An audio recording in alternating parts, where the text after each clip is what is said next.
Reverend Schick begins with a reflection on the images of a rainbow, a broken rainbow, in the Garden of Eden, which were just heard by the congregation. The image of a broken rainbow. Some have used that image to talk about how it might be a reflection, all of those broken pieces be a reflection of each of us in our diversity. A holograph. Each one containing everything. Everything. And the image that just came to mind about the garden, the rainbow in the garden, was that in Genesis there is a line that says, when Adam and Eve are kicked out of the garden, God puts at the gate an angel with a flaming sword. And Howard Thurman, a wonderful mentor to Martin Luther King Jr., said, the only way you can pass that angel with the flaming sword is to have the consent of your own authority. That's what we long for. That's what I think we long for when we look out onto the world in the future and see what we see today. To see it again and say, that's not good enough. We have a deep longing for something transformed, a return to a garden, a picking up of those pieces of the rainbow, of making them whole again. That's what we long for. Rabbi Abraham Heschel said, the pious person is stirred by a yearning and is not content with who he or she is. Stirred by a yearning to be something else. To be what we can imagine we might be. How many of us today here long for something different in our lives? Maybe it's a broken relationship of somebody who's dear. Maybe it's things that you've said that you wish you didn't say to someone, yet you haven't found the courage to say, I'm sorry. You haven't perhaps found the courage to say, I forgive you. This is a brokenness. But we long for something more, and I would say to you this morning, what we long for, the fact that we are able to long, is the key to something that can release the future in a different way than it has been released in the past. Whether it is in your individual life or in our collective life as people on this planet. It need not be this way forever. Let me tell you a personal story. So hold it gently, if you will. 40 years ago, my father died. My father and I had a typical relationship for father and son I was growing up in the 50s. So it was he was a little distant, but we went to ball games together, and we walked in the woods and worked in the woods. We lived in the country. And we had a nice relationship. And then I went away, and as is often the case, distance separated us. Sometimes then in those years, political differences separated us, and sometimes internal family differences separated us. Then I got the call that he had had a stroke and that I should return. My father died. I had a longing for a deeper relationship with him. A deep relationship. It was an okay relationship, but I wanted something more. Years passed. I went for a walk in the woods. He loved the woods. I saw something on the ground, and I knelt down to look a little closer at it. I don't know what it was, a colored leaf at this time, or a winter berry or something. And I stuck my hands into the ground and I touched something. You can hear it in my voice. I touched something, and it was his memory. And I remembered. And that longing somehow was transformed into the smallest thing, a little pledge that I would do. I would remember him. I would bring him back every time I saw something. He would go through life, whether it was driving or whether it was walking through the woods, and say, look at that. Look at this. Mary Oliver's line. Look, the trees are turning their whole bodies into pillars of light. That little commitment, that little pledge transformed my relationship. Not to my father when he was alive, but to my Father that is with me. Powerful. Longings are powerful. Now think about this on a large scale, on a global scale. In 1948, there was a man named Frederick Hoyle. He was an astronomer. He was a science fiction writer. And he observed, he said, the moment we're able to stand back and see it, the earth, from outer space, something will change radically. Well, decades have gone by since then. Maybe he was recalling that a couple of years before that, right at the end of the war, of the Second World War, the United States had procured or liberated from the Nazis a V-2 rocket, and they sent it up and put a camera on it and had a little glimpse of the contour of the earth. Well, decades have passed, and we have those privilege of looking at that blue marble, some say, as the Voyager 17, as Apollo 17 went off to the moon, that blue globe floating through space. Another 20 years and Maya Angelou standing before the United Nations celebration of its 50th anniversary in San Francisco. And she says what perhaps could not have been said before. We, the people of this lonely planet, traveling through casual space, past elusive stars, to a destination that all signs tell us. And then she goes on, that we are the miraculous. We are the true wonders of this world. And then she says, that's when we'll discover how to be peacemakers. How to be peacemakers in our families, how to be peacemakers in this world. Stand back far enough. Long for something different for this we the people on this small and lonely planet traveling through space. Long for it. That's the key to our salvation. Yeah, I think so. It's a powerful key, that imagination. Imagining what it would be like if we could live together with all creatures without having to have dominion over them. Radical interdependence is a wonderful new word. It's an old concept, as old as the religions of the world. Hinduism talked about, the Vedas, the oldest scriptures talk about the Brahman. All unity and the Atman one.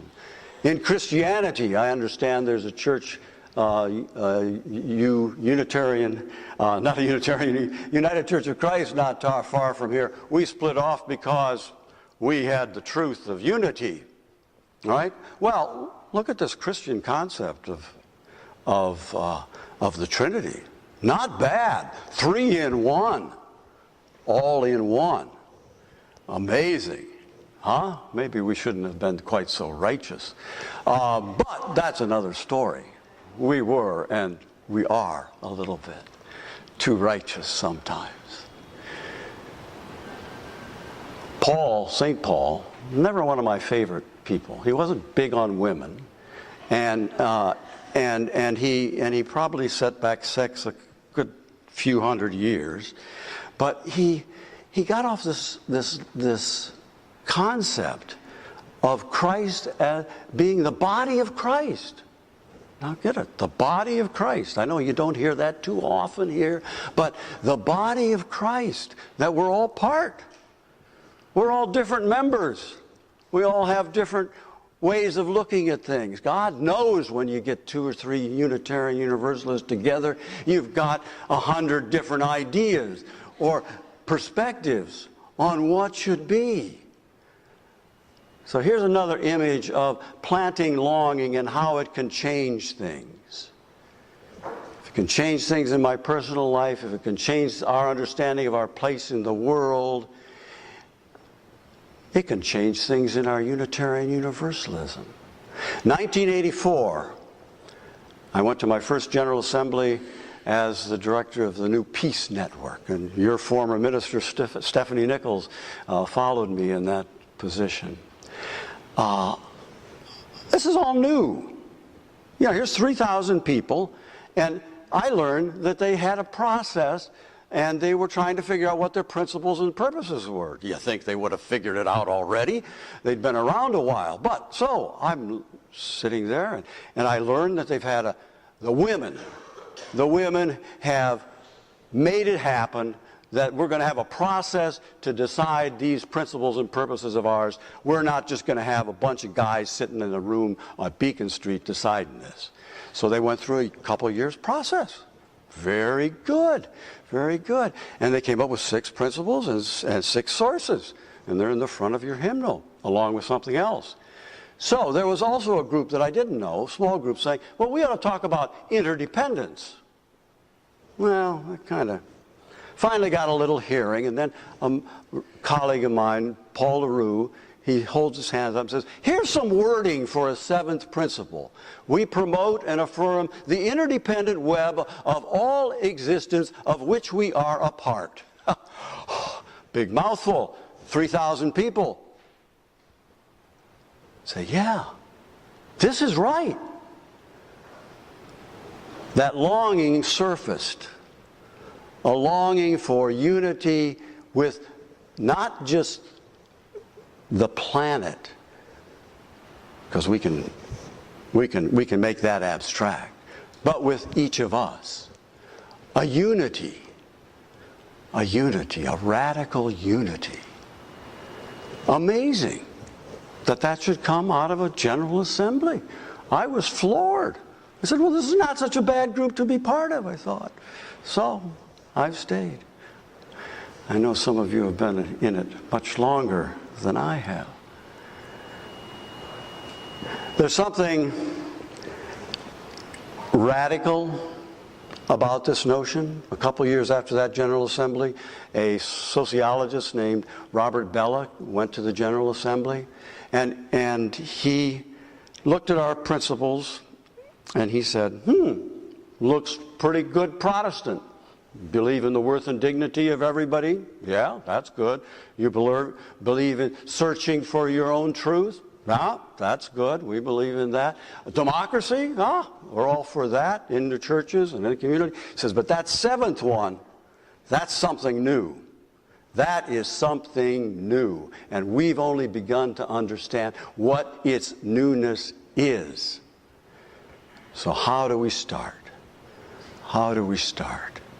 I think we place that all religions have always told us we have to start with ourselves. We have to go inward and figure out what is our unity so we're not divided in our own self when we face someone else. We have to begin to make that kind of a radical change, and so that we know who we are, and we know who we are on this planet, and we know that we're dependent on everyone else. Everyone else. Nothing new here. We're all connected. But somehow with our big minds and our big brains, we have gotten separated. We have separated ourselves from even the closest ones we love. We have separated ourselves.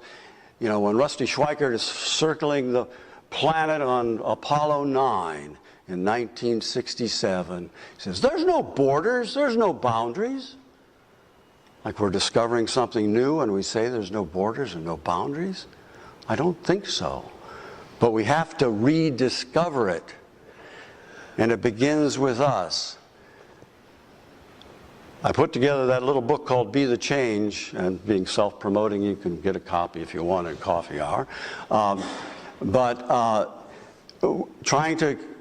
Trying to get together the two notions, the one of being contemplative and going inward, and the other of being prophetic and speaking truth to whatever needs to be changed. Big order. All part of trying to figure out how we are together, how we are interdependent, or as Thich Nhat Hanh says, interbeing. What a great, interesting line, interbeing. I'd like to leave you with a poem. This is a poem by Denise Levertov. She dedicates it to Karen Silkwood and Elliot Greya. Karen Silkwood, you might remember. I see a number of people with enough gray hair to remember in 1974 she was killed because she committed truth against the Kerr-McGee chemical plant that she worked for. She begins with a poem, with a poem by someone else in the 19th century. It says, "From too much love of living, hope and desire set free. Even the weariest river flows somewhere to the sea."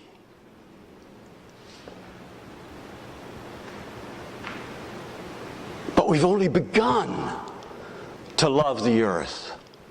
We've only begun to imagine the fullness of life. How can we tire of hope? So much is in bud. How can desire fail us? We've only begun to imagine peace and justice. We've only begun to imagine what it would be like to live like siblings with beasts and flowers, not as oppressors. Surely our river is not already flowing into the sea of non-being. Surely it does not drag in the silt all that is innocent.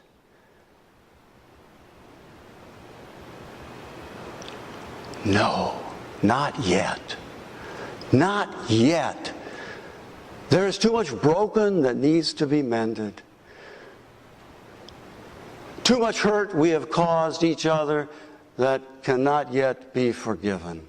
We've only begun to imagine the power that is in us if we join our individual solitudes in a communion of struggle. So much is unfolding that needs to complete the gesture. So much is in bud. So be it with us this morning.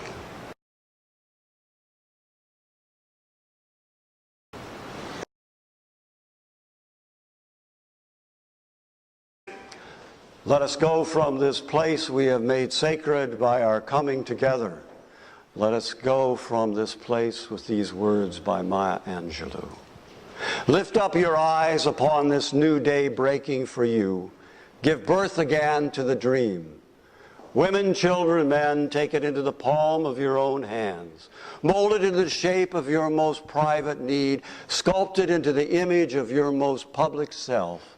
Here, on the dawn of this new day, may you have the grace to look up and out and into your sister's eyes and into your brother's face and say simply, very simply, with hope, good morning.